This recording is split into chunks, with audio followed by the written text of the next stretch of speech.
This is Firetalk Radio Podcast, and you can check us out on firetalkradio.com. You can email us at firetalknetwork@gmail.com. You can send us a voicemail at 814-380-9820. You can always check us out live on YouTube and Rumble. Hit the like and subscribe button to find out when we go live, and subscribe to us on your favorite podcasting streaming platform. Ladies and gentlemen, boys and girls, children of all ages, Firetalk Radio episode 56 brings to you part 2 of the Twitter files. Trying to figure out what the hell Biden's deal was with releasing of Brittany Gardner for Victor. And we're going into a little bit of SpaceX becoming a defense contractor, Arizona building their own goddamn wall, California wants to give free money to everybody, and much more. This and more tonight. I can only count to 4. I can only count to 4. I can only count to 4. I can only count to 4.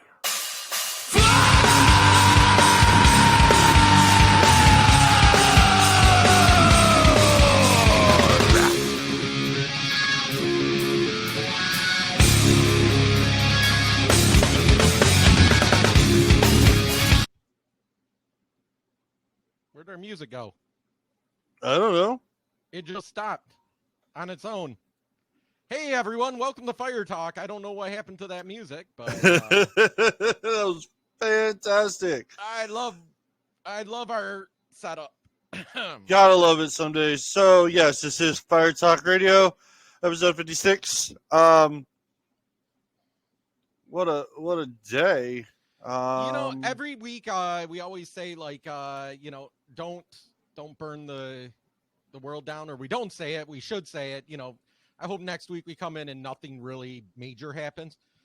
Fuck. Right? Like, honestly. So before we get into anything, last week we talked about Donald Trump and what he put on Truth Social, and the left have you noticed the left is just running away with that this week? So every talk show, every interview, everything, the Republicans are trying to talk about what they're going to do in the next term. And the very first thing out of every leftist mouth that interviews them is, so do you agree with Donald Trump that we should suspend terminate the Constitution? Mitch McConnell came out and said something about that, and it was very fuck you. Mitch McConnell has nothing to stand on when it comes to this, but in its own, there should be no reason. What he said wasn't to suspend the Constitution. It was literally, hey, this is what's going on. Based on all this evidence coming out, the rules are broken. Well, the thing is, the Constitution talks about what the government does. The government already certified the election. They didn't find that there were any fraudulent votes based on Twitter, that the votes were fraudulent. What? Now, could that have made a difference in the election? I don't know. Possibly. But the thing is what he said, again, because Donald Trump tweets from the toilet, and he has no filter between his fingers and, like, the id of his brain. He just, like, flows straight out. Get that Constitution. Listen, it should never have been a talking point this week. And the fact that I'm more mad that he gave the left ammunition to make it a talking point than anything, because anything that any Republican, so here's the media, Ben Shapiro broke it down really well. If a Republican says something bad, the story is about what the Republican said. If a Democrat says something bad, The story is about the Republicans' answer to what the Democrats said. It's never about what the Democrats said bad. It's always the Republicans pounce on the Democrat for saying something bad. And so doing something like this, I mean, I worked on a couple campaigns, and I actually worked media for them campaigns. So I had to kind of help prepare them for talking to the media, what to say, how to say it, what they'll take out of context, stuff like that. And the one thing that, we always kept in the front of our mind is, if you go out there, and this is the sad part about voting, is you go out there and say what good you're going to do, people don't vote for that. What you have to do is you have to make the other person less palatable than you. You have to give people reasons not to vote for the other person instead of you, rather than reasons to vote for you. And it's sad because we always talk about that. This is how we end up with a lot of our dirty politicians, full-time politicians, because it's never about, whenever we get somebody right here in Michigan, great example, in the primaries, we had two great people running that were running campaigns on what they were going to do for Michigan. And we had Tudor Dixon that ran smear campaigns against them, and she won. Whitmer ran smear campaigns against Tudor Dixon because Tudor Dixon flipped and tried to play the I'm going to do this, this, and this for Michigan rather than why you shouldn't vote for Whitmer. Yeah. That's why you never hear a campaign ad that says, vote for me, I will do this, this, this, and this. No, it's such and such said this, such and such did this, such and such did this. Do you want this person leading you? Yeah, that's the politician's playbook. It's not about what yes, in the beginning they're going to say what they're going to do, but mainly they're going to be like, well, this person did this, this, and this. You think they're not going to do this to you? It's ridiculous. And it's not just a Democrat thing. Republicans do it also. Yeah, I've seen plenty of Republicans. When it comes to general Republicans, tend to vote more moralistically, I think. Democrats literally in your state vote for a dead person because he had a D.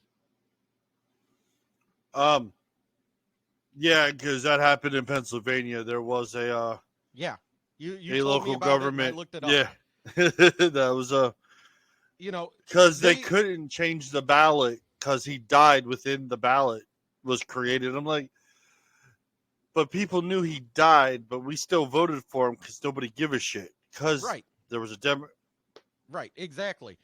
That's how your state voted for a barely functional senator because he had a D. So they don't care so much how bad their guy is. So what they need to do is smear the Republicans enough to sway the independents. Honestly, I wish they would get rid of the party system. And you have to just, I know we can't. I'm not saying that we can or can't. I'm just saying kind of, granted, yes, you're affiliated to a party, but you can't run as a party member until you win. Right. So you must be able to prove yourself, kind of thing. The hard part is with the party system, is it goes all the way back to the Democrats and the Whigs and the Tories or whatever it is, and because I got into a discussion with a friend of mine from work because they were like, oh yeah, how they're really. It's like you do realize the United States is a republic, not a democracy. You want to see a true democracy? Go look at England's parliament or look at Canada's parliament. That's a democracy. That's literally a group of people shouting back and forth. No, That's all it is. Great example of democracy. Let me share this. Chrome tab. Uh-oh. Too many of you All right. think too highly of democracy without thinking about how stupid it is sometimes. Can you see it? Remember, not that long ago, California's No. authoritarian legislator and governor decided to ban flavor to. Man, what is up with my side of Riverside? Uh-huh. Let me try it again.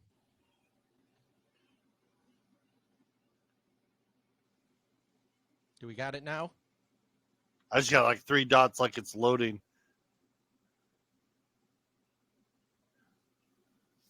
Just play it. I'll listen to the words. Okay. Too many of you think too highly of democracy without thinking about how stupid it is sometimes. Can you hear it? Remember, not that long ago, California's authoritarian legislator and governor decided to ban flavored tobacco for the children. And then the voters were given a chance to throw out the dumb law, and they decided, you know what? What California needs is more prohibition. And the argument to ban flavored tobacco goes something like this. If you have flavors like bubblegum and pineapple, cotton candy, and cherry, like children are attracted to those flavors. You know, as though adults don't also like those flavors, but children are attracted to those flavors, and that'll cause them to buy tobacco, despite the fact that it was already illegal for them to buy tobacco. So the argument really was that prohibition wasn't working, so we need more prohibition, and that we need to ban those flavors specifically, even though we won't ban those flavors in alcohol or condoms, other things we don't want children engaging in, because that prohibition wouldn't work. So prohibition where we want it to work will work, but it won't work where we don't want it to work. Make sense? Yeah, that's because voters don't need to think. They just need to act. And often, they act stupid. Cheers. Yep. That's from Hourly Struggle, at Hourly Struggle on TikTok. So, I mean, that's democracy. You know, it's, as the old saying goes, democracy is 2 wolves and a sheep deciding what to have for dinner. Republic is 2 wolves and a sheep, and the sheep has an AK-47, and they decide. No, I mean, George Carlin always said that that the politicians control the news and the narrative, because the worst thing they could have is citizens with ideas and knowledge and a way of thought. Because as long as they're thinking they're about what's going on, they're not being controlled. Basically, everybody that's falling for the shit is being controlled. The thing is, the right, I will say this, they're running out of conspiracy theories left and right, especially with the Twitter files coming out. Because everything we have been saying for the last 2.5 years, Right down to literally, blacklists. literally is just home run after home run. And it's like, you can't be mad at us because we're seeing through the bullshit. Right. We're seeing it. So here's the thing. Okay, before we get into the Twitter files, part 2. Part deuce. Part deuce. Remember, Twitter is really a big part of what got Donald Trump elected in 2016. Yes, but back then, I will say this, people could say whatever they wanted to say, Right. and nobody fucking gave a shit. So remember when Barack Obama started using Facebook in 2012 or 2010, and then Twitter, they said that Barack Obama was a genius for using Facebook and Twitter to win the election. Donald Trump's team did the exact same thing, used Facebook and Twitter to win the election. As soon as he won, all of a sudden, Facebook and Twitter started putting out, and the left started putting out this, everything is misinformation. You look at the stats, the amount of misinformation, or disinformation, should I say, because, okay, first let's get the terms correct. Disinformation is what a foreign government does to another government. The U.S. has had disinformation campaigns in other countries over the years, during the Cold War especially, where they flood the streets with basically propaganda to try to get a certain person elected or not get a certain thing to go. All right. That's disinformation. Misinformation, and the left uses this interchangeably. That's why I'm giving out the definitions. Misinformation is where I either don't tell you the whole story and I leave out key parts of it so that the story looks different than what it is. Case in point, Donald Trump said Mexicans are rapists and murderers. That's misinformation. He did not call Mexicans rapists and murderers. He said MS-13, the gang from Mexico, are rapists and murderers. Donald Trump said that white supremacists were fine people. Again, not true. He said the white supremacists basically were evil and shouldn't have been there, but there were fine people on both sides also. So that's misinformation. Now, when we get into the Twitter files, and I read through a lot of them on Twitter and followed this string as far as I can, because the hard part with these strings is that you have to follow like the main comment in the string, but then you have to follow like the break-off comments that they then reply to and all this stuff. And Oh, Jesus, yeah. you go down a rabbit hole. So the first one was what, Mark, and this one is now Barbara Weiss. Yes. Barbie Weiss. This part of the what is great is based on the first one. They had to check with the Twitter's lawyer happened to be a former FBI agent. That, not just a former FBI agent, he was the former FBI agent that worked on the Donald Trump Russia collusion scandal that never existed. He's the one that got the FISA court and everything. That's why he's no longer an FBI, working for the FBI. Well, Elon Musk had terminated him when they connected all the dots. So he is no longer working for Twitter either, which now proves again the FBI is not our friend. No. I have a friend of mine. Her sister works for the FBI. I really want to question this now. I have a family member that works for the Secret Service, but I had a family member who worked for the Secret Service too. I don't ever really talk to him because he's always gone. I'll see him like once every 5 years at unfortunately like a funeral or something like that. But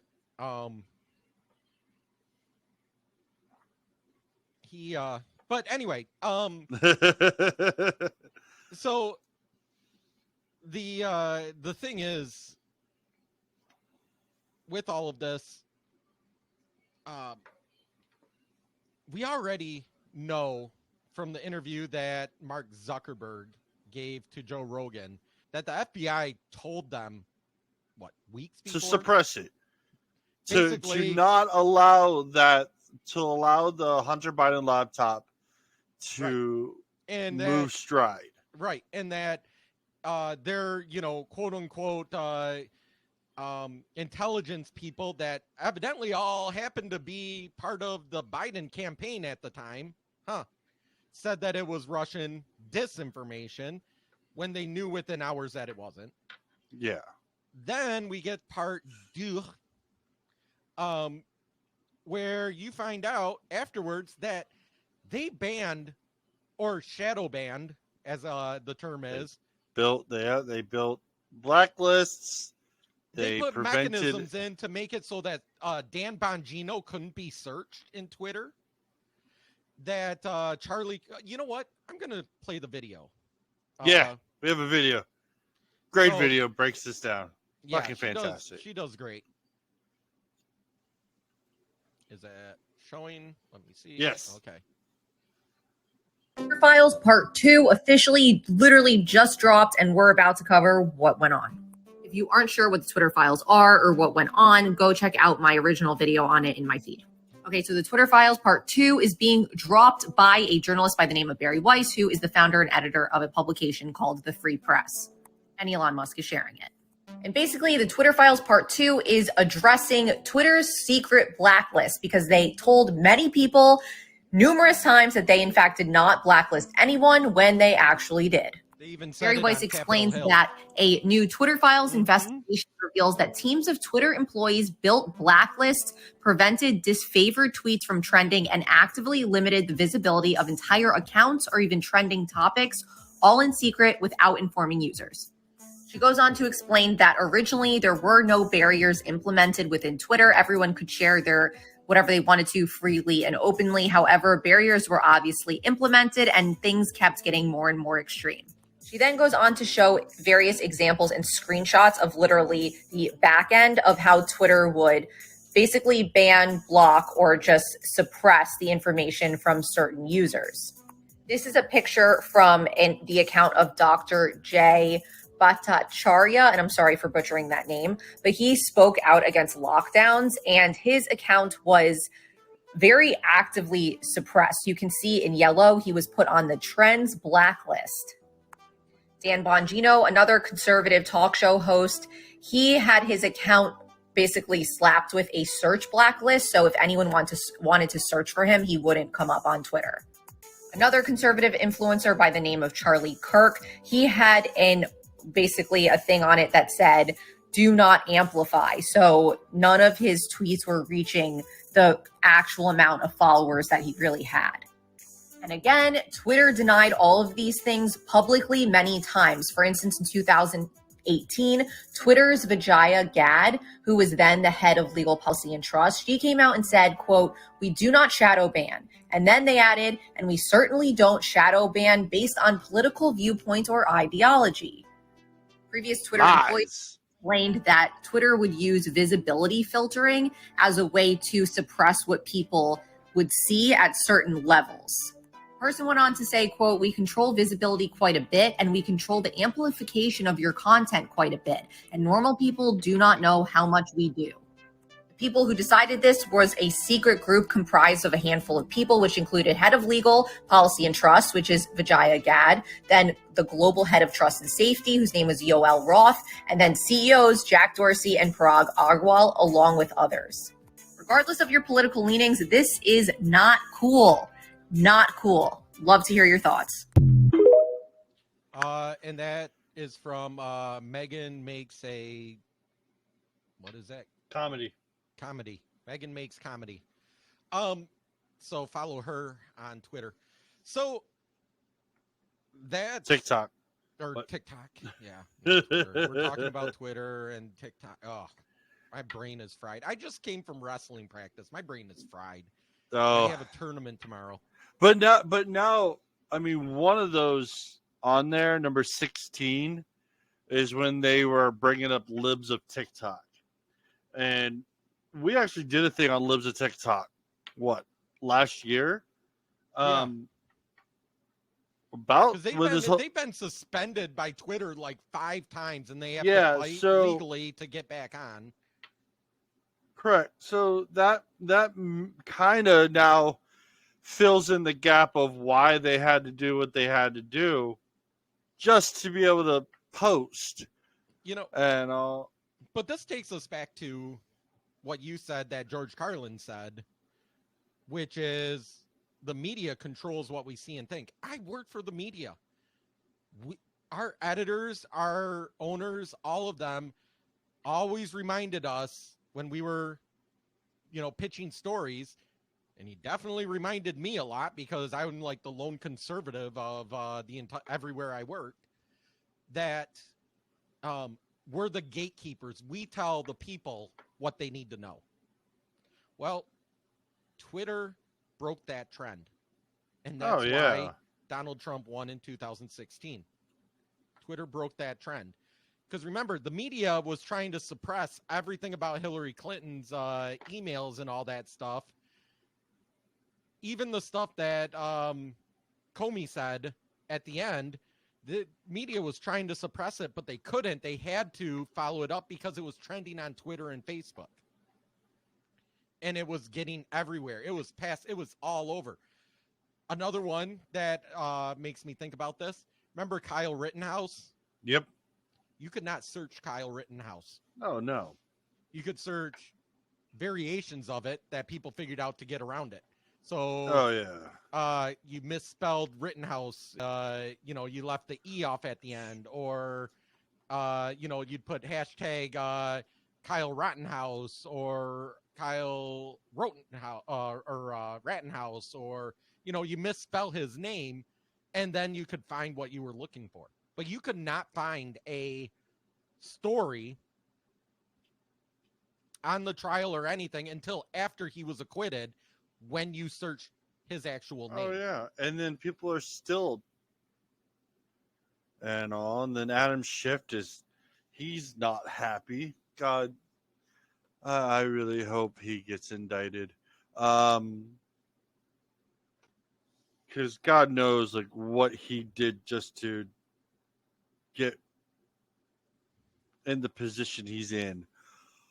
But overall, it is absolutely not the greatest of fucking things you can think of for the American public. Because one, this is a breach of everyone's trust, because everyone assumes that what we are being given is the absolute truth. This is what's going on.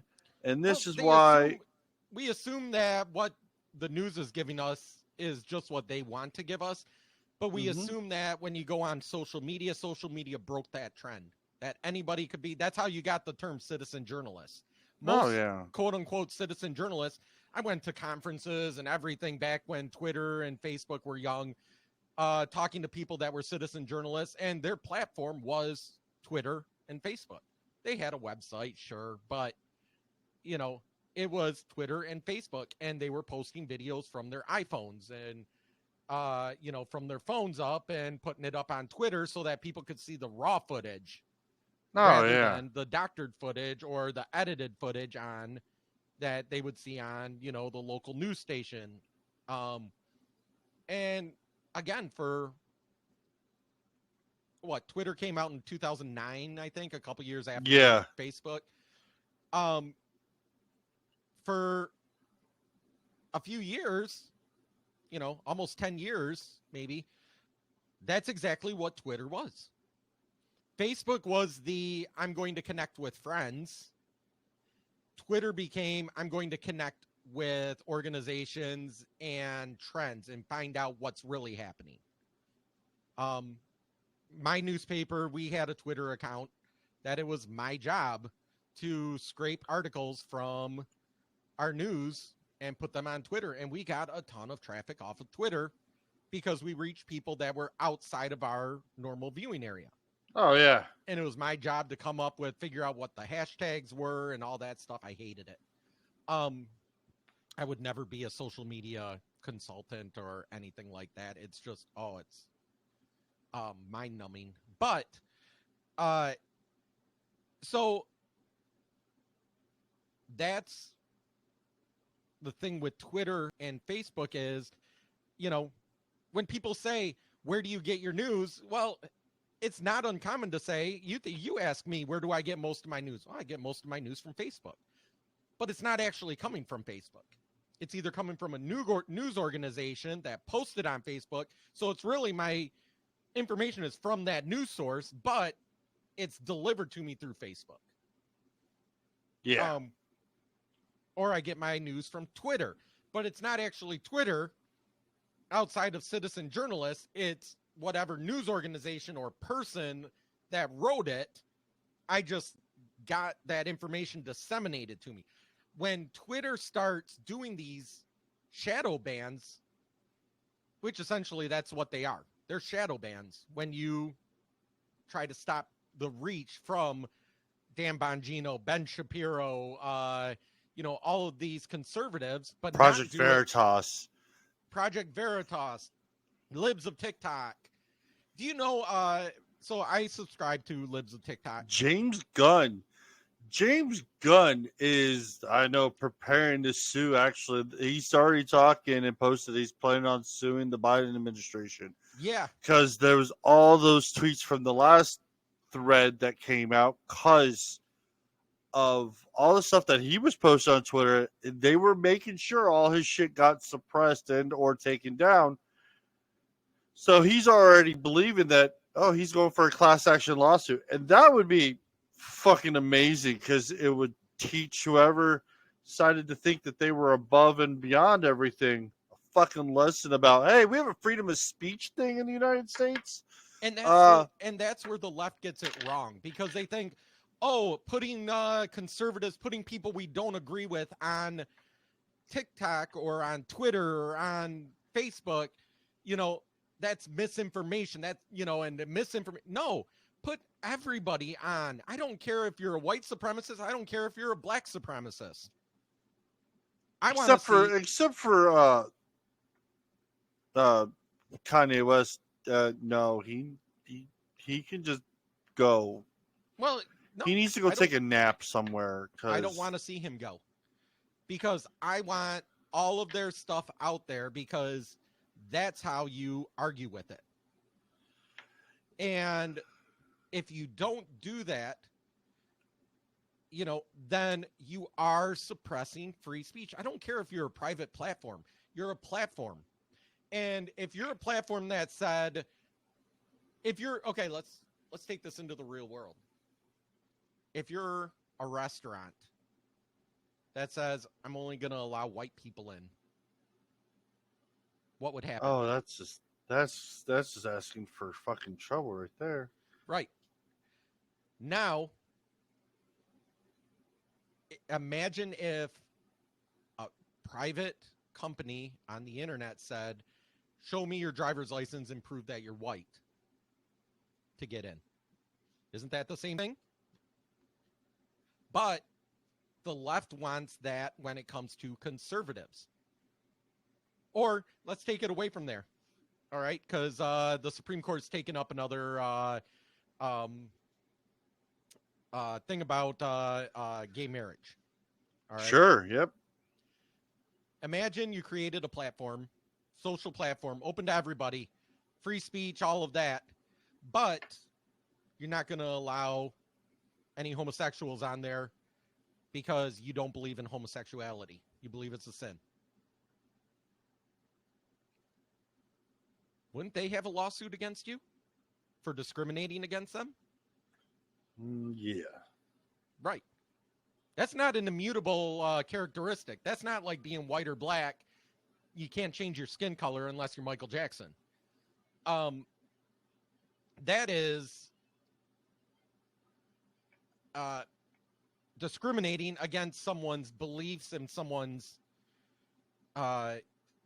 viewpoints, their ideologies, their actions.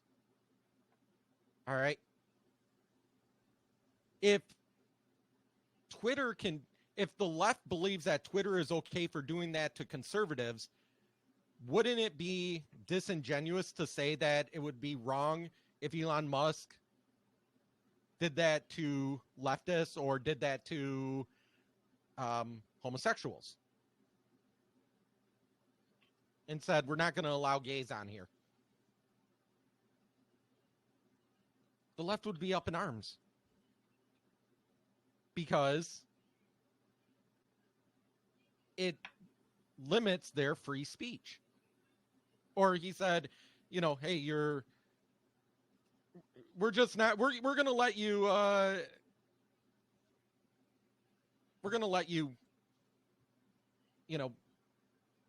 on here, but you can only talk to the few friends that are on your list, which is essentially what they did to Dan Bongino. You can't search him. So unless you were already on his list, you're not going to see or be able to interact with him. Again, the left would be up in arms, but they're okay if it happens to the other side. I'm not okay with it if it happens to any side. I don't care if you're the worst, woke teacher in the world trying to trans the kids. I want your shit up there so that I can point it out to everybody else and go, look at this person. This is what's going on. No, you're not wrong. I mean, making fun of people is easy, and calling them out for their dumb shit, and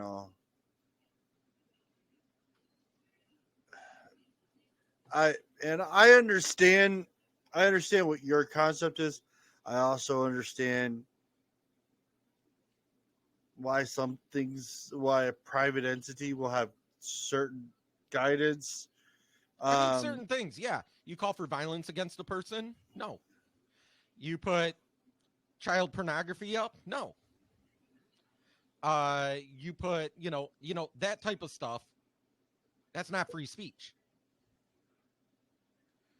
But if you're saying, oh, this person doesn't believe in gay marriage, therefore he's a hater and we're going to suppress his account, unless he's calling for specifically hurting somebody or a group of people, that's free speech. Oh no, I completely understand. But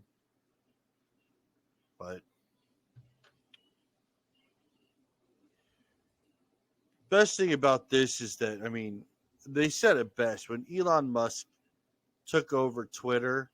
He didn't just take over a company; he took over a crime scene, and he is just letting everybody have it.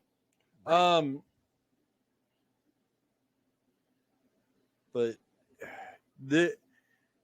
it's and everything everybody's been saying about it. The thing is, they want to sit there and you want to make a problem, but yet you're not looking at what. And the thing is, it's not like Elon Musk did all this. He is showing what the prior holding, the management and the teams did before he got there. It's like, hey, this doesn't make a lick of fucking sense. Here, just because everyone wants to know, I'm going to let everyone see it. Well, so they say sunlight is the best disinfectant. Yep. And supposedly there's going to be a third coming out soon, so we're going to keep an eye on that when that happens. Are we thinking like weekly, every Friday? Because this one was on Friday, last one was on a Friday. Man, if it is every Friday, it's going to be an awesome part at the beginning of our show until they stop. So we're gonna move on a little bit. So Brittany Gardner is home. Yay! Let me get out the cheers. Hold on. Where's I will say this, yes. It's a little bit more clapping than.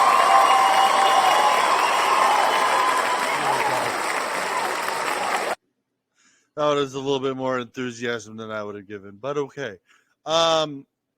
Yes, okay. I will say this. Yes, she is a United States citizen. Yes, she should have been home. There is another gentleman, I forgot his name, who was arrested in August of 2021 for the same crime, bringing less than an ounce of medical marijuana for his spinal injury, who's doing a 14-year term. Yep. But he's not a WNBA black woman. No one's made a stink. It never made the news, so no one gives a shit. But then there's Paul, who's a Marine. While we're talking about this, there's a TikToker who did a very, very terrible, about it, but we'll get into it. I'll find it as we're talking. Brittany Griner talked about how the United States is not a great place, doesn't want to have the national anthem. She needled.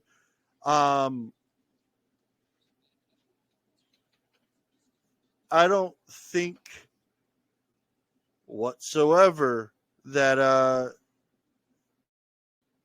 she should have had that ability to. But it looks like it was done last Thursday. KGP said it was either Brittany or nobody at all. But this came down to fucking Joe Biden. This was a Joe Biden deal. Yeah.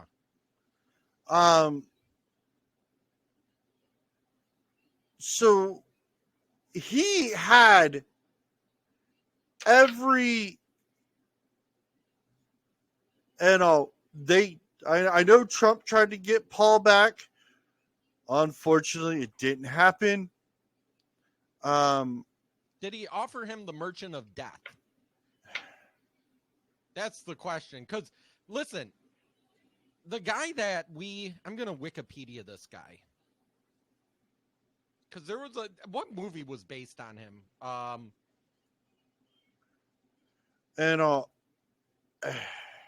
found the TikToker. I'll play that here in a second. But, okay, the Merchant of Death, he's actually a real person. We actually did a movie about this dude. Nicolas Cage played him. Yeah. Lord of War. Watch it. That was it. Yes. Fucking 2005. And the federal government even admits they did dealings with Victor during the Iraqian war. How do you think we got some of those planes for drops? So, Wikipedia. Here, I'll just show this real quick window. This guy should have never seen the light of fucking day again. Wikipedia. Victor, I'm not even going to try his middle name. Victor Bout.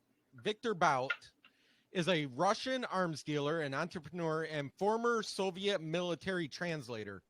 He used his multiple companies to smuggle weapons. Cold War weapons. Yep. Starting during the collapse millions. of the Soviet Union, from Eastern Europe to Africa and the Middle East during the 1990s and early 2000s. Bout gained the nickname the Merchant of Death and Sanctions Buster after British government minister Peter Hahn read a report to the United Nations in 2003 on Bout's wide-reaching operations, extensive clientele, and willingness to bypass embargoes. In a U.S. sting operation, Bout was arrested on March 6, 2008 in Thailand on terrorism charges by the Royal Thai Police in cooperation with American authorities and Interpol. The U.S. ambassador to Thailand requested his extradition under the Extradition Act with Thailand, which was eventually mandated by the Thailand High Court in August 2010. Bout was accused of intending to sell arms to a U.S. DEA informer pretending to represent the Revolutionary Armed Forces of Colombia for use against U.S. forces in Colombia, but denied the charges and predicted an acquittal. On November 2nd, 2011, Bout was convicted by a jury in Manhattan Federal Court of conspiracy to kill U.S. citizens and officials, delivery of anti-aircraft missiles, and providing aid to terrorist organizations, and was sentenced to a minimum of 25 years imprisonment. Really? All of that, and he got 25 years? In June federal 2012 until December 2022, Bout was held in the United States Penitentiary Marion before being released in a prisoner exchange for U.S. basketball player Brittany Griner.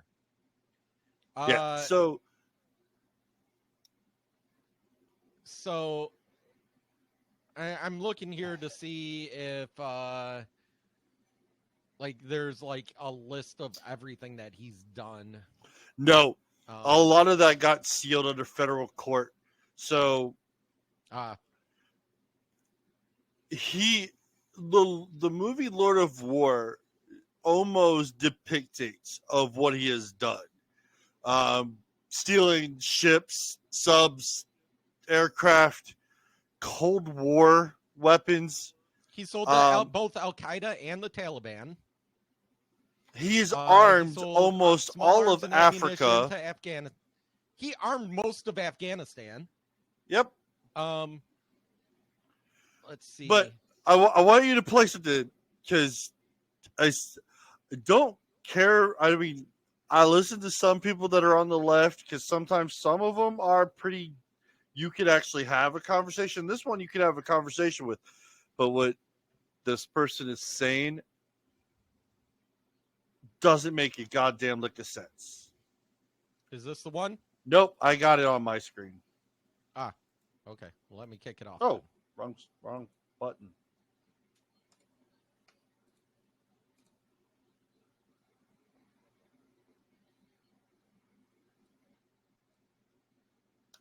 Hey there. Oh, I her, don't know yeah. if it's gonna help, but here is a little bit more context to all the whatabouts that are happening now that Brittany Griner has been exchanged for Victor Bout. Every single very scary picture you're seeing of Victor Bout is from 2008, and the nickname The Merchant of Death was coined by a British newspaper to sell newspapers. Why aren't they ever showing this picture of Victor? Or this one, which is what he actually looks like now? Because fear sells, babies. Now let's talk about Paul Whelan. Paul Whelan holds citizenship in Canada, where he was born, the UK, the United States, where he served in the Marines, and Ireland. All four countries have negotiated for his release since 2018 when he was accused of being a spy. Trump himself couldn't negotiate with Russia to get Whelan back home, and Trump got a lot of Americans detained abroad back home. He got ASAP Rocky out of Sweden in like 15 minutes. Trump also noted he was concerned that Whelan had a bad conduct discharge from the Marines for stealing $10,000 when he was in Iraq. And when he was given the choice, Biden did choose the U.S. Marine over Brittany Griner the first time we did a prisoner swap with Russia a couple months ago.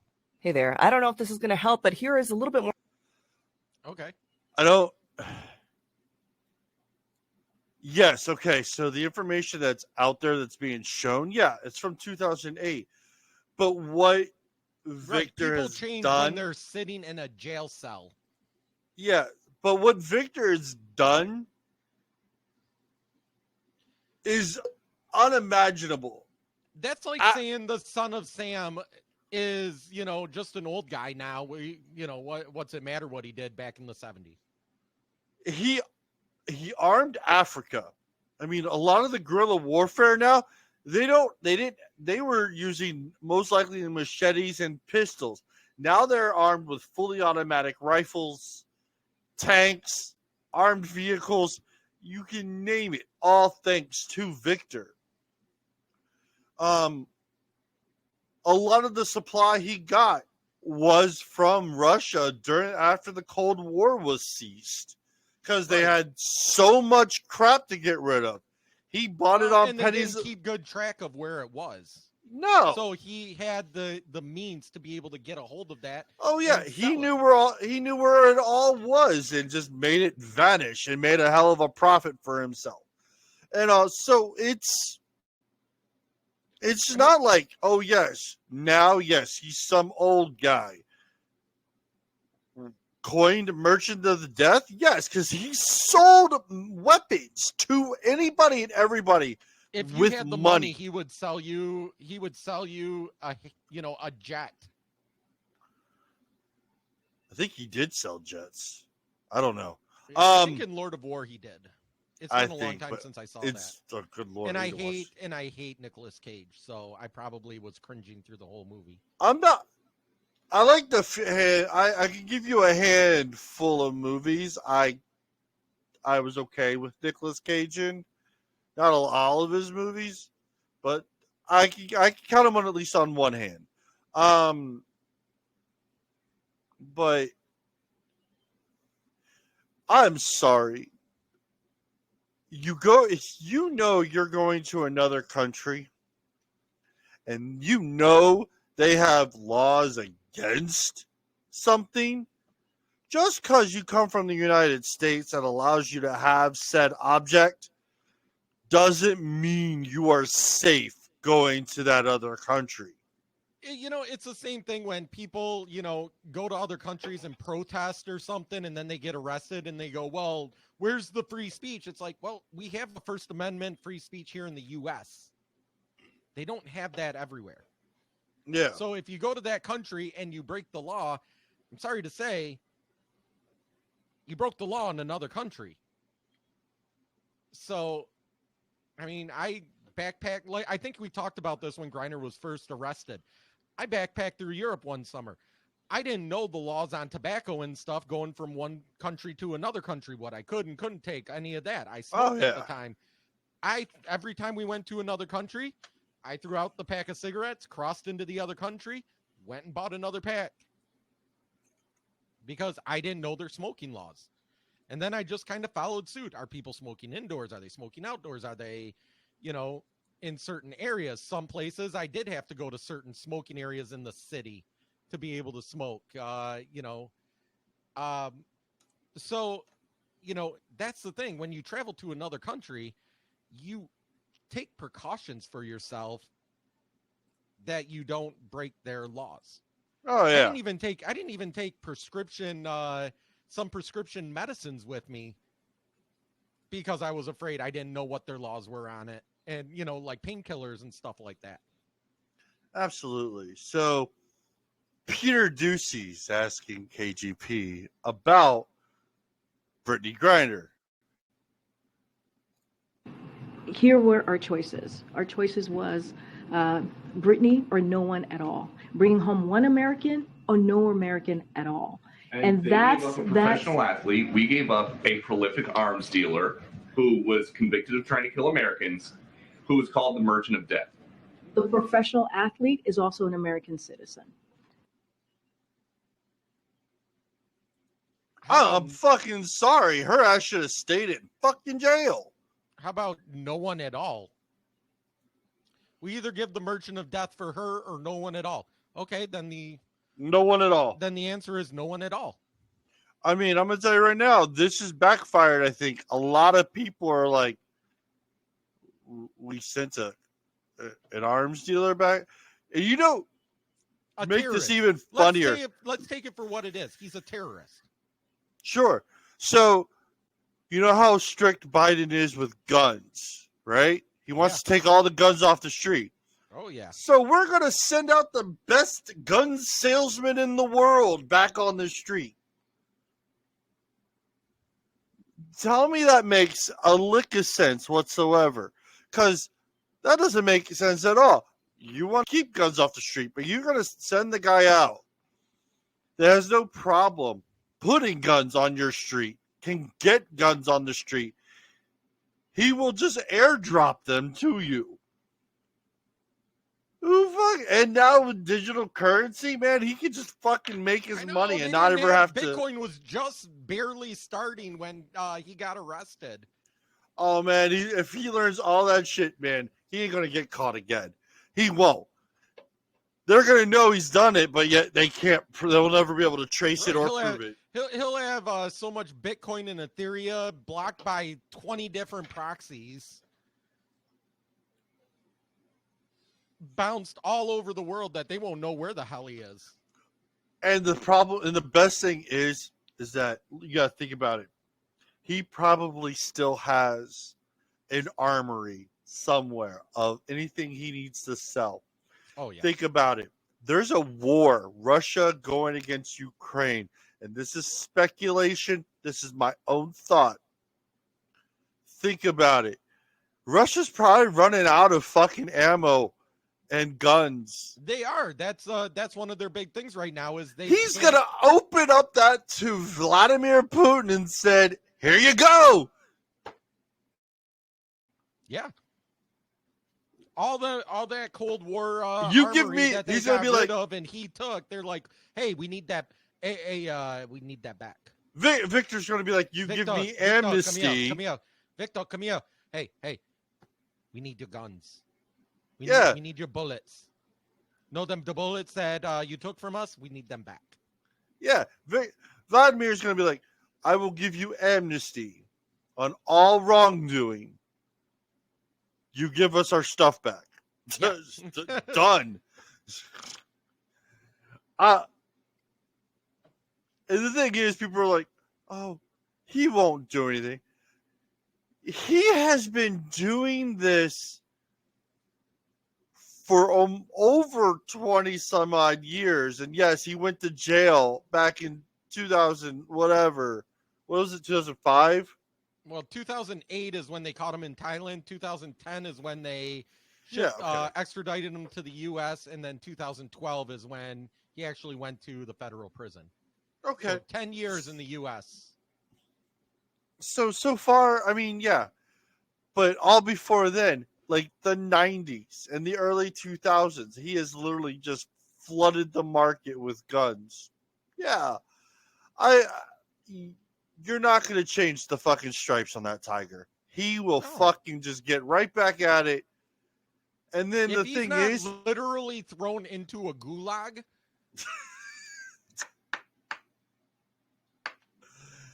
And you know they wouldn't trade him just to throw him into a gulag, being like, hey, you stole from us, we're throwing you in a gulag. It's like, hey, you stole from us, we'll throw you into gulag, or you give us back what you have.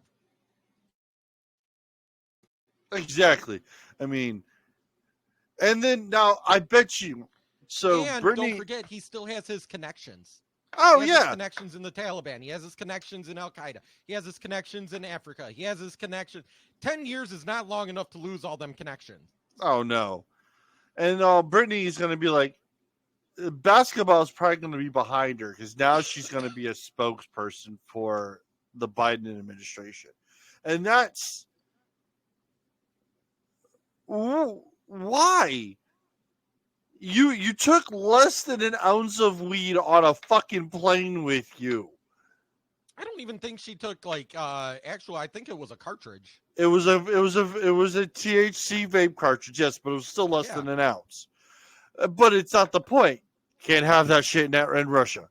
Don't give a shit where you're from. It's like if you took it into Virginia.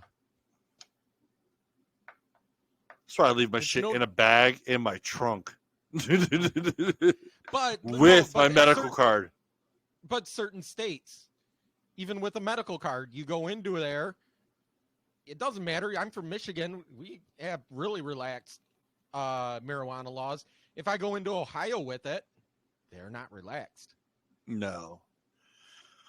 So, speaking of fucked up AIDS, so that just didn't sound right. That's a weird transition, but okay. AIDS, yeah. So,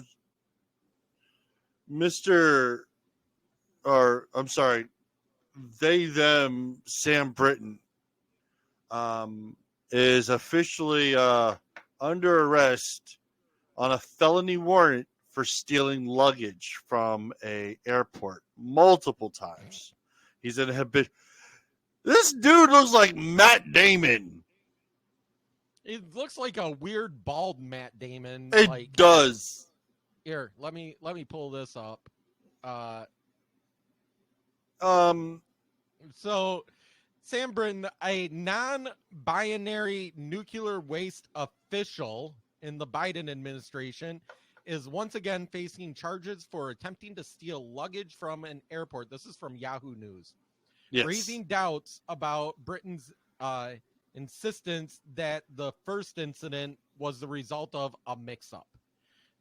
Britton, the Deputy Assistant Secretary for Spent Fuel and Waste Disposition at the Department of... There's actually... Fuel, wow. Okay. Office of Nuclear Energy allegedly stole luggage from... You remember all those positions Trump got rid of because they were not necessary? Biden brought them all fucking back. Yeah, this sounds like one of them. Allegedly stole luggage from Harry Reid International Airport in Las Vegas, Nevada. You know what hurts me more than anything? They named a fucking airport after Harry Reid. I did not. You're not wrong there. I did not know that until I read this, and now. Ooh. Anyway, there is a federal warrant out for Britain's arrest on grand larceny charges for stealing property worth $1,200 and $5,000. The Biden administration official whose appointment was widely touted as a historic accomplishment for the LGBT community was placed on leave in November after being charged with stealing luggage from a Minneapolis airport in that instance, Britain allegedly grabbed a woman's Vera Bradley suitcase worth $2,325 with its contents from the baggage claim at the Minneapolis-St. Paul Airport on September 16th. So, this is another one of those. Okay, so we've got this piece of shit. We have the what is he, she now? 5-star general that used to be the Rachel Levine. Rachel Levine. We have Karine Jean-Pierre, who's lesbian, I think.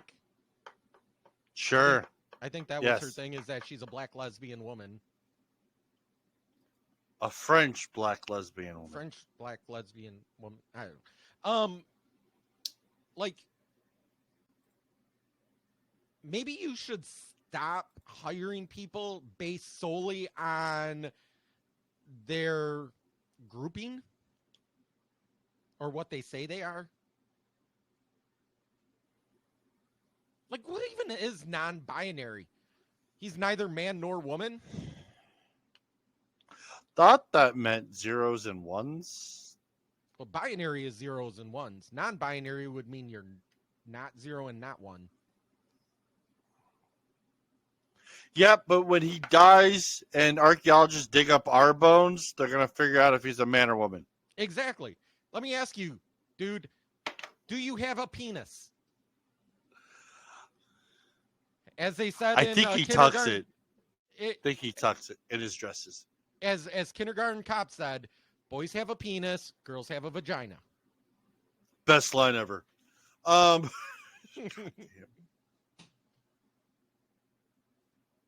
think they said it twice in the movie.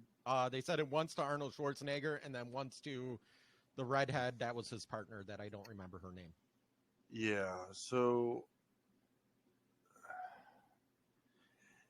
it never ceases to amaze me how who used to say fuck Matt Damon all the time? Who's that? There was an actor who that was Adam Carolla. No. Adam Carolla. Yes. No. I'm no, it was Jimmy Kimmel. Jimmy Kimmel yes, is the one that his wife at the time was what's her name? Oh God. She's a comedian also, and she played in a lot of Kevin Smith movies and stuff. Sarah Silverman. Oh yeah. Yeah. Let me bring up YouTube, and they've got to have it on YouTube because it's a great. I'm fucking Matt Damon.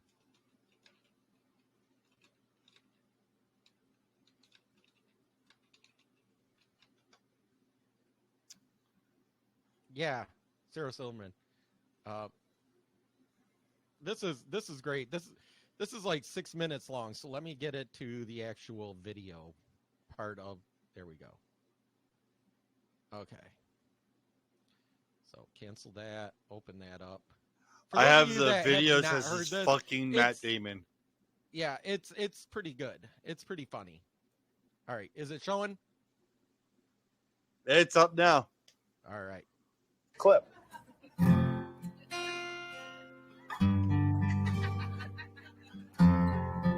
Hey, Jimmy, it's me.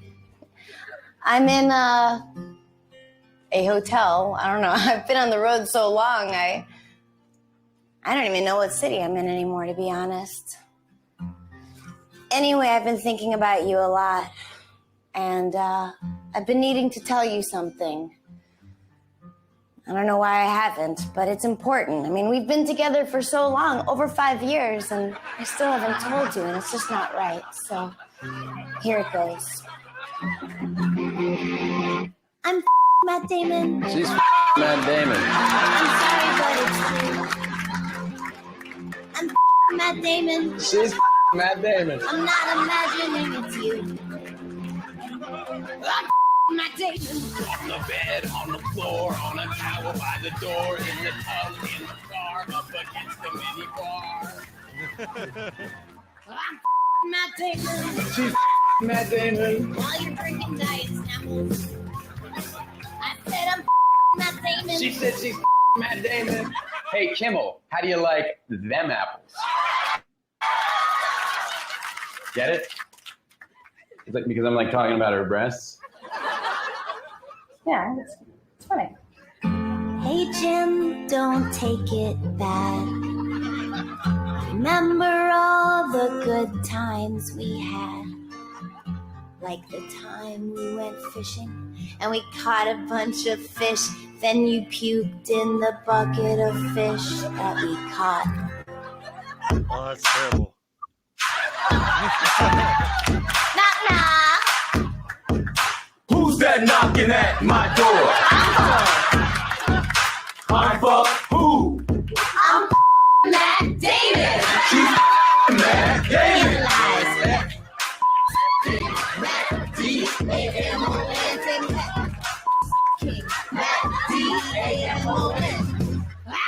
Matt Damon. She's Matt Damon. And you know that I ain't lying. I said I'm Matt Damon. She's Matt Damon. I see inside They his stop house, right? bleeping it. It's true, the insider has confirmed that she is in fact Matt Damon.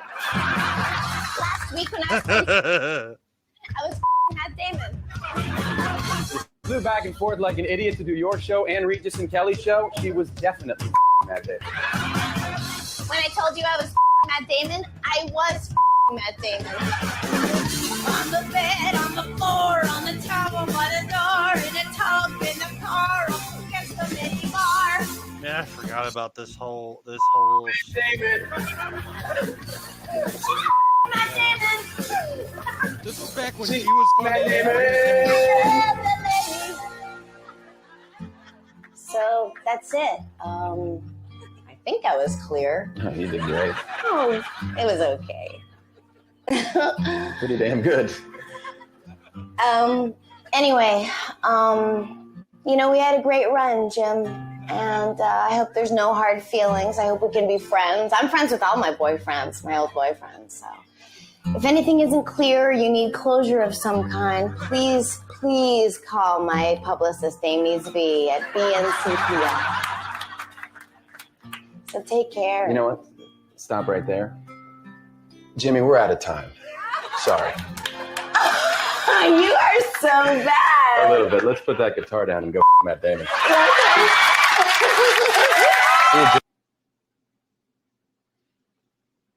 Oh, Yep, back in the day when Jimmy Kimmel was actually funny to watch. I actually enjoyed watching him.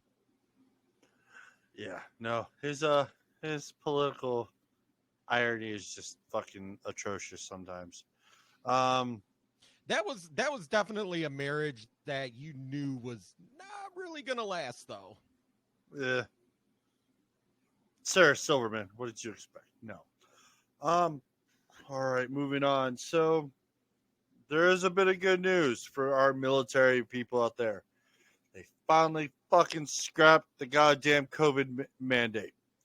So they are, all those that left because they didn't want to get the vaccine are encouraged to come back. Yeah, because they lost a shit ton of people. Yeah. The question is, are they going to get backdated the money that they lost? Yeah, I doubt it. Which would be nice. I mean, New York's doing it. Why not? Well, and the thing is, but they didn't just say, "Hey, we're not going to do this." This was actually like a concession the Dems had to make in order to pass the bill, the spending bill. Yeah. So, I mean, they said, "Oh, we'll pass the spending bill, or the Republicans will pass the spending bill, but you have to stop requiring military to vax." Because we all know by now. I gotta know. I gotta know who the 80 people were in the House that voted nay. So the bill passed to end the COVID vaccine mandate for the military. 350 to 80. Well, And here's where I didn't, because I mean, the AP news just says House passes defense bill scrapping COVID vaccine mandate. What they don't tell you is what else was in that bill that may possibly. That's the always the concession of what was hiding in the bill, because never really goes into detail of what was hidden in the bill unless you actually read the bill. Right. But sometimes finding that's, those again, bills the are a other pain in part the of- ass. Yeah, and that's the other part of a lot of these bills. And I'm hoping that the Republicans, although I doubt it, will start doing straight up and down bills where it's one topic and they say we're putting it to a vote. So if you vote no for it, you're only voting no for this bill for this specific thing. Like, say there was a bill just to remove vax mandates and it wasn't tied to the defense spending bill, which, Right. as we talked about last week, they upped the money for the defense spending. Why? So the Pentagon can lose another couple $1 trillion? Yeah, they can't account for $2 trillion, $2.5 trillion. So let's give them another $3 trillion on top of it. Right? Why not? Like, what the fuck? Not saying And- we don't need money for defense. We do. But, like, let's hold people accountable. I don't know. And then on top of that, on Thursday, the same day, they approved the Brittany Griner release. This got slipped in, and no one fucking talked about it, which was Biden releasing nearly $36 billion to aid pension for union workers. Yep. That. I So- think he does a very good job at talking about it. In 20 seconds, no less. Oh, yeah. Well, this can explain why we had such a bad deal in the Brittany Griner trade. Biden releasing nearly $36 billion to aid pensions of union workers. And they stuck this right by you on the same day. And this is money that they don't have to pay back. Correct. It's money literally. So the Teamsters Union is one of the biggest unions in the Probably United one of the States. most corrupt. I was forced at one point to be a Teamster. Oh, by the way, while we're at it, one of the Democrats' goals for this next couple years is Michigan. It became a right to work state, which means you're not forced to join a union when you get a job. They want to take that away and make Michigan not a right to work state, so that certain jobs you are forced to join the union. Like when I worked for the DNR, I was forced to be a Teamster and pay dues to the Teamsters, which I didn't agree with. My wife was forced to be a member of ACLU, which did jack shit for her, and she didn't agree with anything except they love putting out leftist propaganda during voting. I was with ASME, and ASME was like that also. But when Michigan became a right to work state, they said, hey, you cannot be fired or you cannot be not hired just because you refuse to join a union. You can join it if you want, and if you want their protections and everything, but you don't have to. Yeah. Well, no, that was a forgot what that was. That was a bill that got passed because of a lawsuit, to where you don't have to be a part of that. That happened back in 2017, where they either you're a part of the union or you still pay dues even if you were or weren't. Where then they got rid of that. So actually, Well, it's my state best by friend's state, though. dad. It's My state best by friend's state, though. dad was a treasurer for Teamsters in Washington, D.C.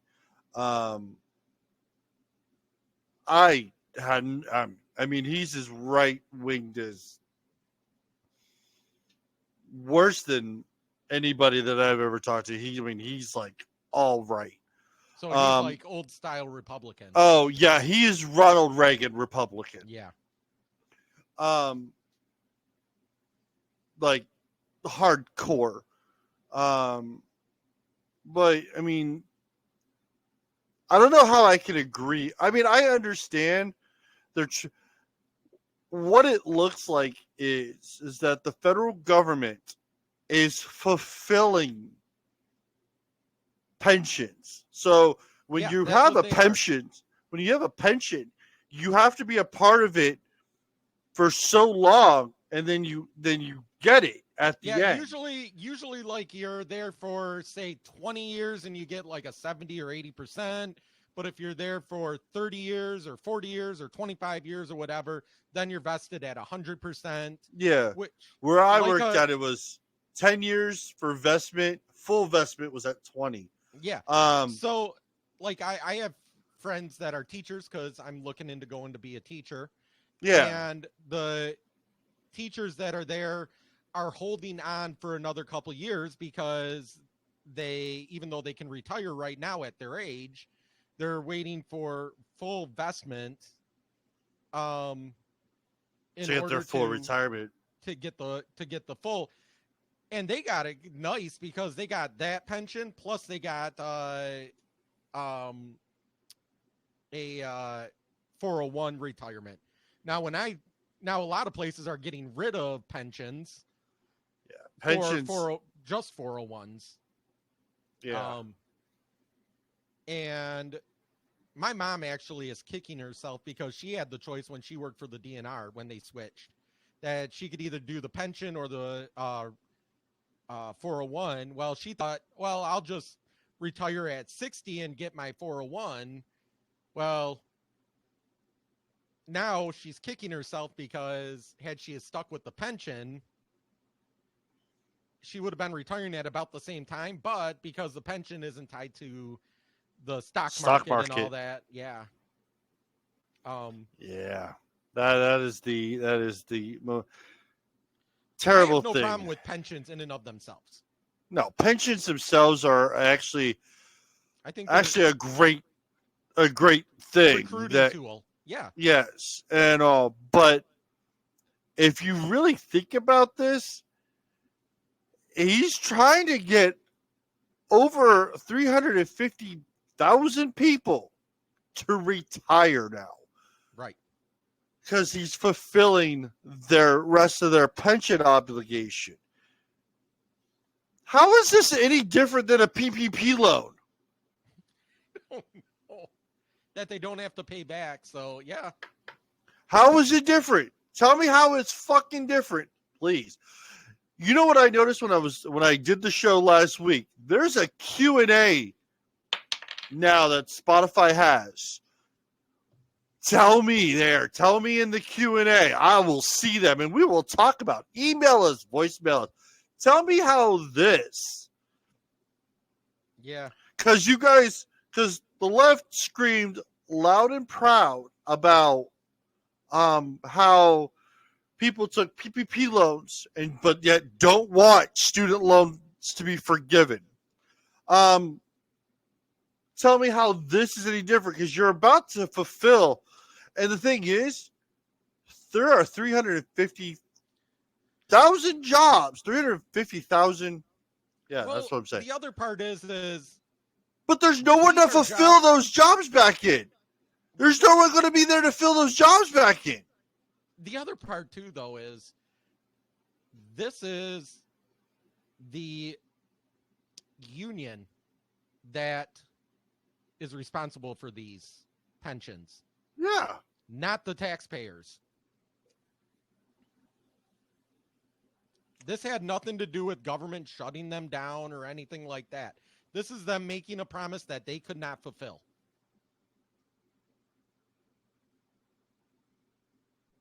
So. And all that was the biggest issue right there. So that got swept under in a rug in a nutshell that I didn't see anybody fucking talking about that.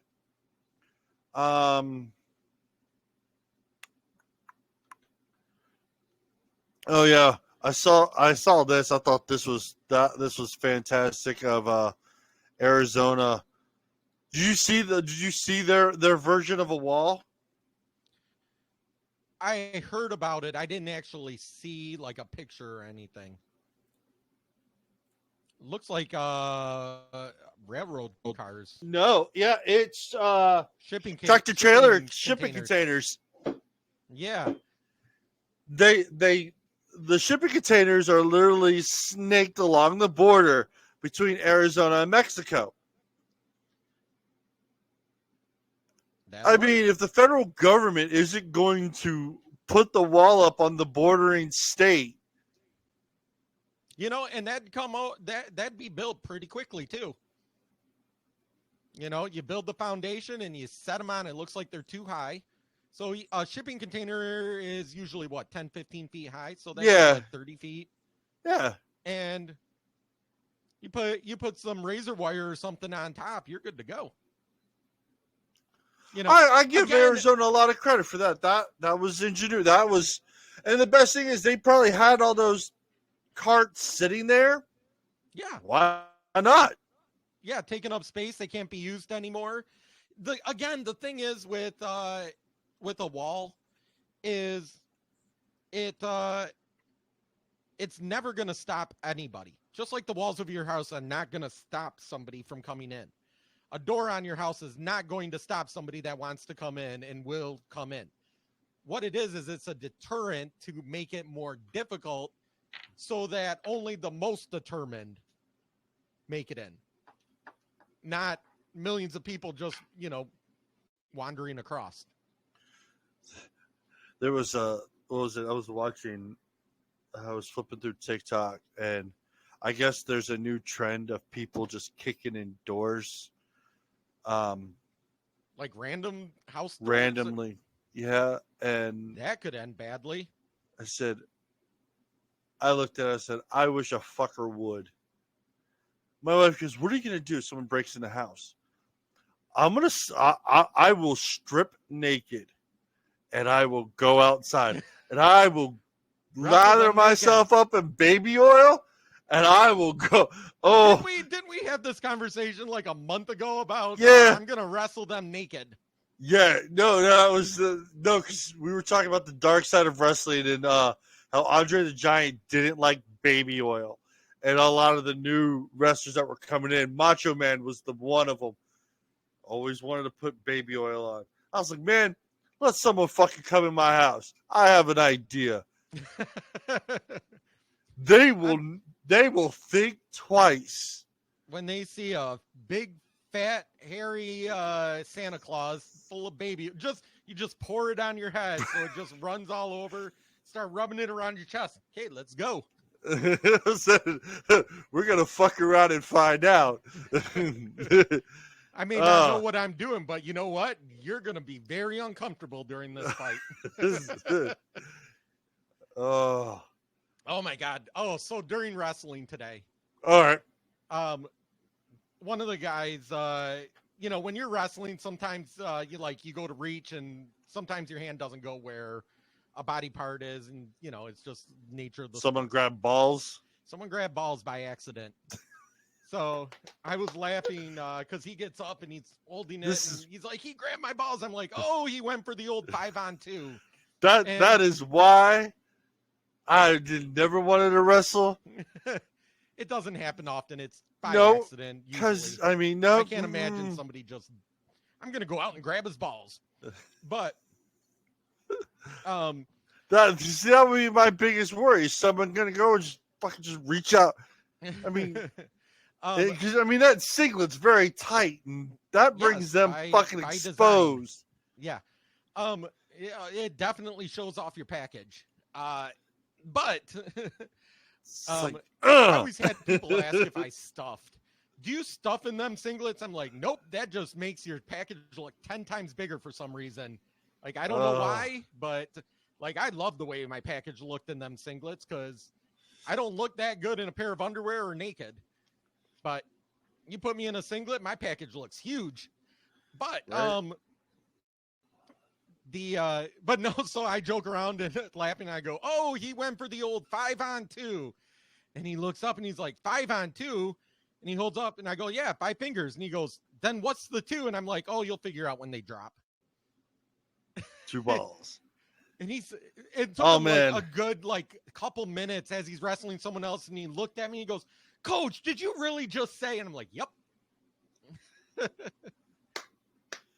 Fantastic. That was great. I'm glad you're so naive that it took you that long to figure it out. All right. So this was something that was announced today, which I'm highly shocked that it even fucking happened, or actually announced yesterday. So back in 2021, Colorado gay club had a bomb and shooter and everything that they were saying was a white supremacist turned out to be another gay guy. Yep. So it got the case got thrown out. Why? Nobody wanted to fucking cooperate. No witnesses wanted to come forward. Everybody just fucking said, nope, not doing it. The judge had no choice but to throw it out because everything was actually based on people's account.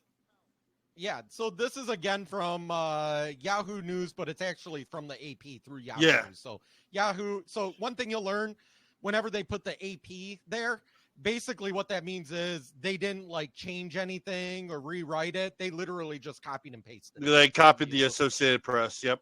Yeah. So this says the Colorado Springs gay nightclub shooter had charges dropped in a 2021 bomb threat case after family members who were terrorized in the incident refused to cooperate, according to district attorney and unsealed court documents. The charges were dropped despite authorities finding a tub with more than 100 pounds of explosive materials and later received warnings from other relatives that suspect Anderson Lee Aldrich was sure to hurt and murder a set of grandparents if freed, according to court documents.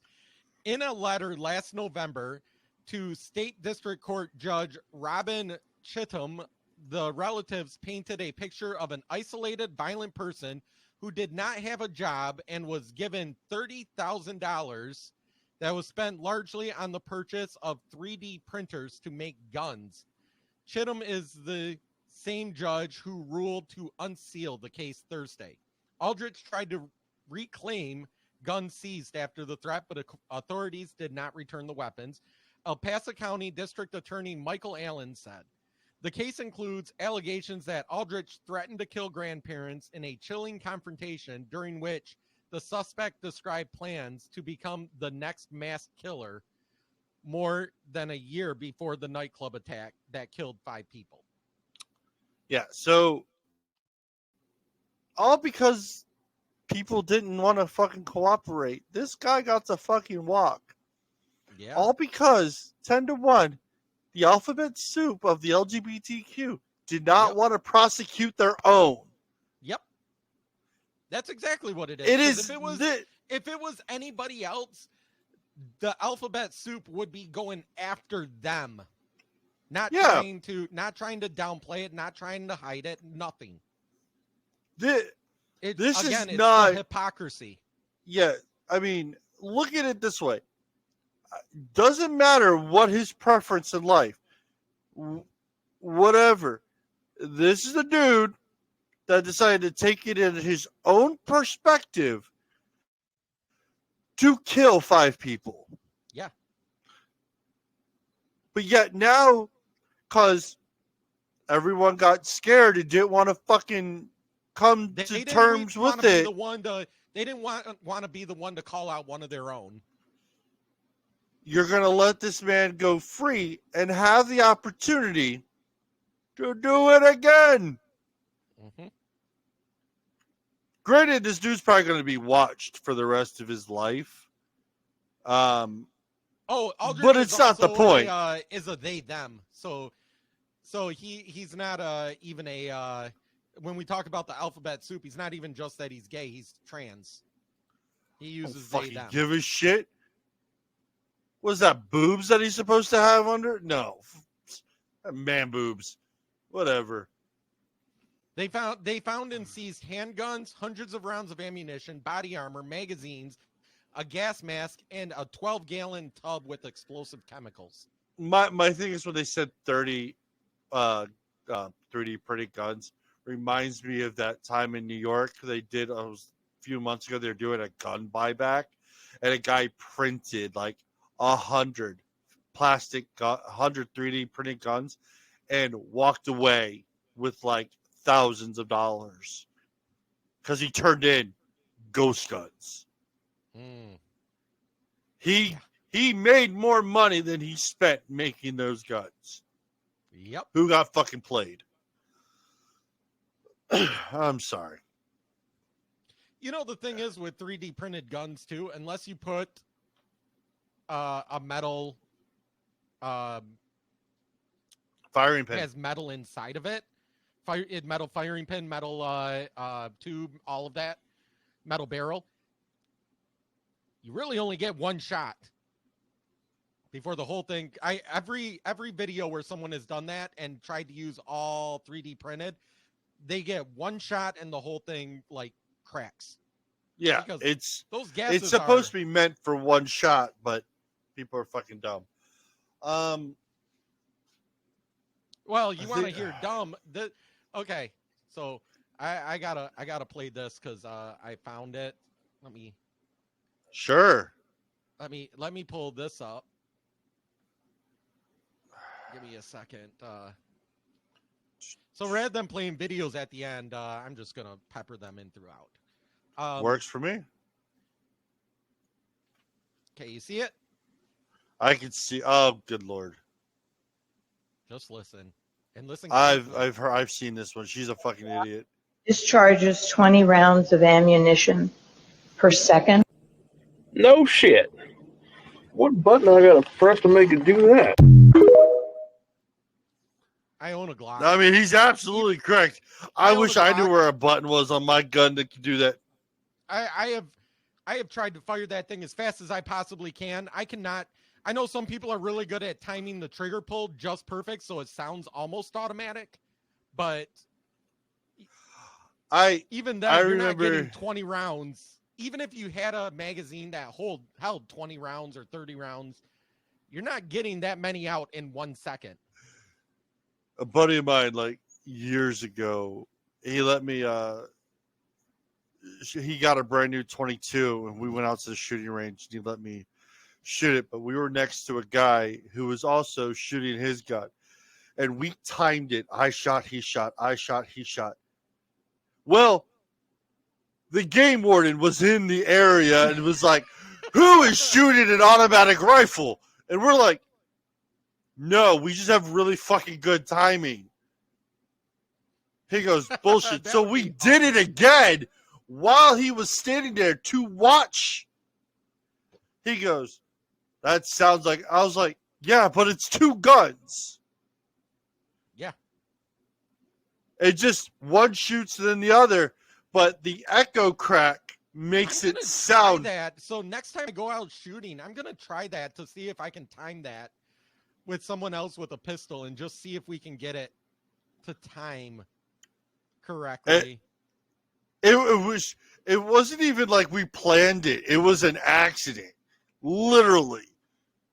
Now, I remember someone calling because so in Michigan, you can go out to any state forest. Yeah. And target practice. Sure. And the problem is some state forests evidently have people that live close enough that I don't know what they think is going on. You live next to a fucking state forest. If you're not hearing gunshots on a regular basis, why? But, yeah, me and a buddy went out and, we were shooting. And of course you go through, the first 50 or 100 rounds and you're going slow. You're trying to get your accuracy down. Then you start kind of playing games. Okay, let's see who can hit the target the most times as fast as we can and stuff like that. And of course, they called the cops on us, and the cops came out. And I holstered my weapon, and I was talking to them, and they were laughing with us about how stupid some people were and stuff. So then the officer, because we had clay pigeons, because we were out skeet shooting also. Yeah. I was like, okay. And where we shot, there, we made sure to shoot where there was like a hill behind it so that it didn't overshoot. And so we hung a bunch of clay pigeons on trees, and he goes, "This is going to be fun. All right. I want to see who can hit the clay pigeons the fastest without running out of rounds. Or, who can hit the most clay pigeons." And he set them all at different distances. So of course the first one or two, were really easy. After that, it's like, oh shit, this little clay pigeon is tiny, looking through my sight. And I ended up getting it with one left. It was 5 clay pigeons, and it took me 10 rounds, because I have 11, 10 round magazine, one in the tube. And so I ended up winning. But how pissed off that person must have been that they called the cops. The cops came out, and then they're bullshitting with us to see who can hit what. They had a blast out there. I gave them some food for lunch, because we had extra sandwiches and stuff, and it was great. Fucking.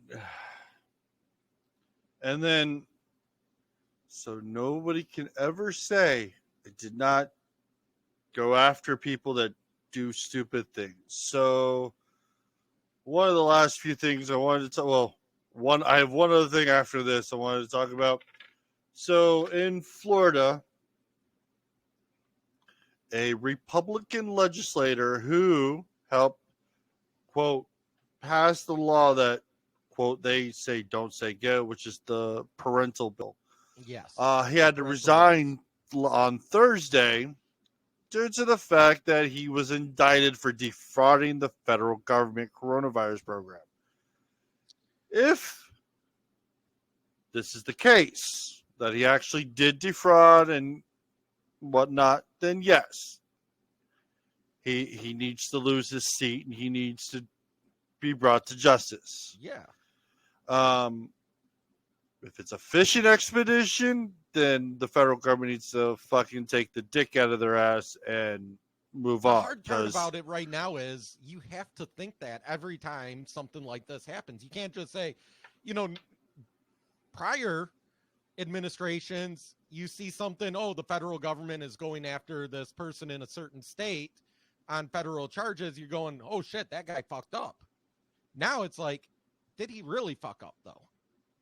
Or is it that they don't like him and they're trying to come up with something? Yeah, that is the ultimate thing. They have a nice little news segment on it. I'll pull up here. Whee! Good day, Orlando. I actually used to live in Orlando, Florida. I actually remember. The only thing I know is Disney in Orlando.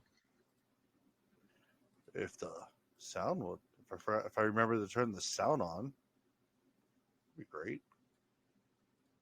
Sounds good. 1 month after officially winning re-election, State Representative Joe Harding is now resigned. Well, this comes as he is facing federal charges for allegedly defrauding the government out of PPP money. Fox 35's Randy Hildreth has the story. The Republican lawmaker posted the resignation on his Facebook page. It is effective immediately. Now, Harding is accused of falsifying bank records to get more than $150,000 in COVID relief loans. Harding represented District 24, which encompasses Marion County. Now, in his post on Facebook, he thanked Floridians and everyone he worked with. Harding said he couldn't get into details, but said in part, quote, "For now, let me reassure my constituents and the taxpayers that I repaid every penny of the loan I obtained, and I have done my best to cooperate fully with all authorities." Harding is best known for sponsoring the Parental Rights and Education bill, which opponents dubbed the Don't Say Gay bill. Harding's trial is set for January 11th. He faces federal charges of wire fraud, money laundering, and making false statements. If convicted, he could face a combined total of more than 30 years. Under Florida law, the governor will call a special election to fill his seat. Randy Hildreth, Fox 35 News.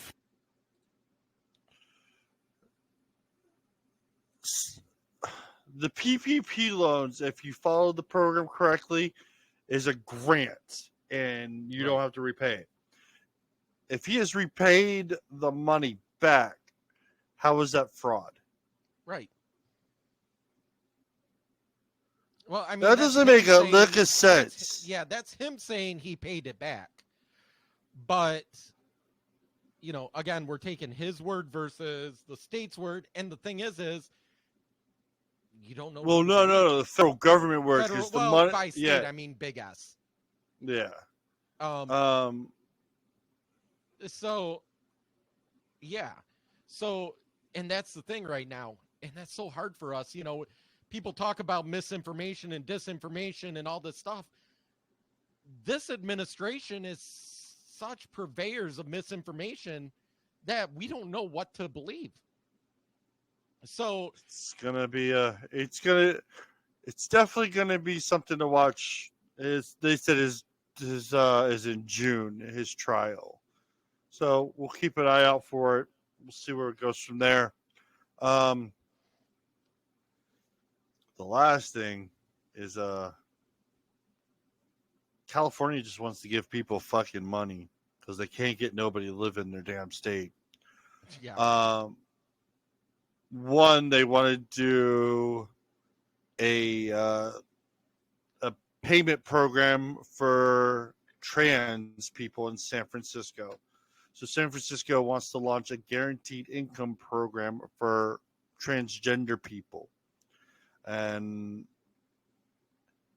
it would be for pre-op or post-op, because I mean I can say I'm transgender if it needs money. So the guaranteed income for trans people is a gift pilot program that will provide 55 eligible residents with $1,200 a month for 18 months, as well as health care and financial coaching. You can't live on $1,200 a month in San Francisco. San Francisco is one of the overrun places of homelessness. They have a poop tracker app. And it's so high in homelessness because you can't live there unless you're making $500,000 to $1 million a year. Yeah, you need Nancy Pelosi money. Yeah. The other one here, this is from the UK's Independent, says that descendants of slaves in California could receive $200,000 in reparations. So you have to get a test, a genealogy test, to be able to date yourself back to your ancestors if they were made slaves in the United States. Really? Did they take DNA tests back in the day to compare you again? I don't know. I don't know how that's gonna. I don't know how that's gonna work because my thing is that I don't know why we're even doing it. What, slavery ended almost 200 years ago? 150, yeah. Sure.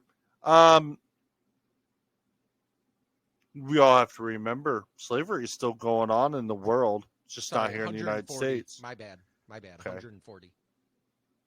Still long enough to really just it's because nothing modern in the United States. Grandparents. But again, they've been given reparations. Half the stuff that is in the federal bills for subsidies and giving out these inner city whatever, that's essentially reparations. That's why a lot of African Americans don't leave the city, is because they're given so much there. Correct. And I mean, California's, I think, just trying to get people to move to California. And they're trying to just play their cards. And how are you going to keep someone on the hook? Give them money. I'm sorry. They're just literally just trying to bait and switch this. Yeah. I mean, again, this is like, why it goes back to that whole democracy versus republic kind of thing that we watched that video on, and giving reparations and stuff like that is anti-republic, because you're literally saying, well, even though these people never actually did anything to you, we're going to give you money from the taxpayers that did nothing to you to pay you for something that some of their grandparents may have done to you. But you have to remember, with slavery, it wasn't the white man that sold them half the time. It was your own. It was Africans. Most of the time it was tribes selling other tribes. Tribes selling, or they were selling their strongest, their workforce. They were selling them. And was it right? No, it wasn't right at all. That is human trafficking. Human trafficking in its in its term is the most terrible thing in the world. Being adult, child, women. Well, and don't forget, the term slave comes from Slav, because the Slavic people were some of the first slaves in Europe. Irish, they were the first slave. They were like indentured servants in the New slaves. England area. Not every Irish was an indentured servant. And indentured servitude is slavery because they make it so that you can never get out of it. Yep. It's like saying, I'll pay you $10. I'll pay you $10 a month, but you owe me $20 a month. Yeah. So, all right. I have a couple videos. We'll play some videos. So let's end this on a fun note. On a good note. So, yeah. Here's, just tear this person apart because she's weird. Can you see it? Yep. Okay. Do you know what the leading cause of death for pregnant people is? Pregnant people? Mm-hmm. Mothers? If you'd like to call them mothers, not all of them are mothers, but if you'd like to call them that. What are they if they're not mothers? They're pregnant people. What people other than mothers are pregnant? Does it bother you to use inclusive language? It's just interesting. I prefer to use precise language. It's interesting because you come into this conversation, trying to hold this moral superiority. But then I try to be moral when I can, but right. But when I use inclusive language, which it only takes a couple extra syllables to use inclusive language, to include and who? It seems to include people who don't, identify as women but can become pregnant. So, like a person who's born a woman and then identifies as a man. Mm-hmm. Yeah. So you're telling me that in order to be a moral person, I need to accept the idea that a man, someone who is born a man and looks like a man, can really become a woman. That's a prerequisite of my being a moral person. I mean, yes. To me, it is, because if you are trying to deny someone of their identity and deny what their life experience is, then that doesn't seem like a moral stance to me. I want to be accepting, and I want to respect people's life experiences and respect the way that they want to identify and respect the way that they want to present themselves to the world. Bronte, I would like to identify, I do identify actually, as the correct person on this issue. I identify as a two-souled penguin. That's what... Okay, so a pregnant person, you mean a woman. A mother. No, a pregnant person, you mean a mother. a pregnant person. Listen, I have never seen a man be able to give birth out of his urethra.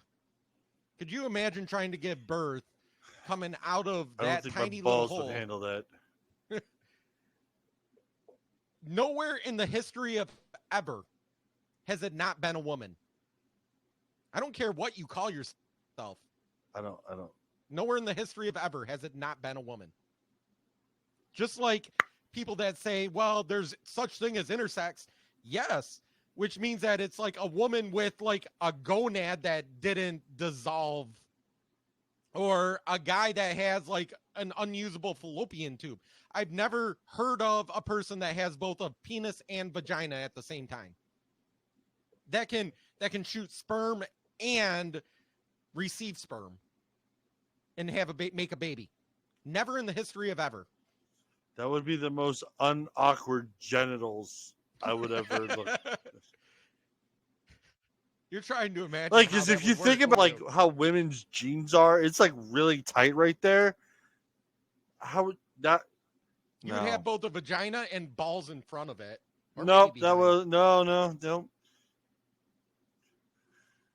Nope, don't want it. Next video. So yeah, so don't give me this whole, well, there's intersex people. That's bullshit. I mean, not saying that they don't exist, but it's a bullshit argument. It absolutely is. Next. Next. This is a funny one. And kind of on topic. This is from Riot Comedy. At Riot Comedy on TikTok. Let's see, come on.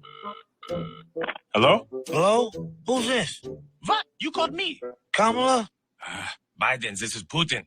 Hey, Putin, man, I was calling you because, hey, man, listen, man, you got Brittany Griner in jail over there. We want her back, man. Come on, man. I'll give you Griner, but you must give me Victor Bout. Come on, man. You want a guy that was caught selling missiles to kill American troops, man. No Victor, no deal. Okay, listen, Putin, if you're not going to give us back Brittany Griner, stop calling. You called me. You're losing your mind, Joe. I'm not losing my mind. Listen, man, I want to tell you like my daddy told me, big dogs might have big barks. When I was a kid, I remember I used to smell bacon and eggs cooking and run downstairs in my pajamas, man, and we would eat lasagna. And by the way, look, you can thin out any shit with enough piss. Hello? Hello? You can thin out enough shit where was I? with piss. Oh, yeah. Call Putin. Again, that's from at Riot Comedy. Those guys are great. That pretty much sums up how I think the call to Putin went. It's probably how it went. Pretty damn near close. Yeah. All right. So we got rid of that one. Got rid of that one. Last one. This is a shorty. And we'll end it on this. You see it? Yep. All right, I got one. How many Democrats does it take to change a light bulb? None. Biden just says it's fixed, and the rest of them just sit in the dark and applaud. That's about how it works. Yeah. I think that's about right on. So, all right. With that, go ahead and say our goodbyes. See you guys. Ryan will say his goodbyes, and we'll head out of here. Well, this was episode 56 of Fire Talk Radio. I hope you all had a great night. We will see you next week again, and Jason will hit the contact button and close us out. Good night, everybody. This is Fire Talk Radio Podcast, and you can check us out on firetalkradio.com. You can email us at firetalknetwork@gmail.com. You can send us a voicemail at 814-380-9820. You can always check us out live on YouTube and Rumble. Hit the like and subscribe button to find out when we go live, and subscribe to us on your favorite podcasting streaming platform. We can only count to four. We can only count to four. We can only count to four. We can only count to four. We can only count to four. We can only count to four. Numbers. Lots of numbers. Moo. All right. See you guys.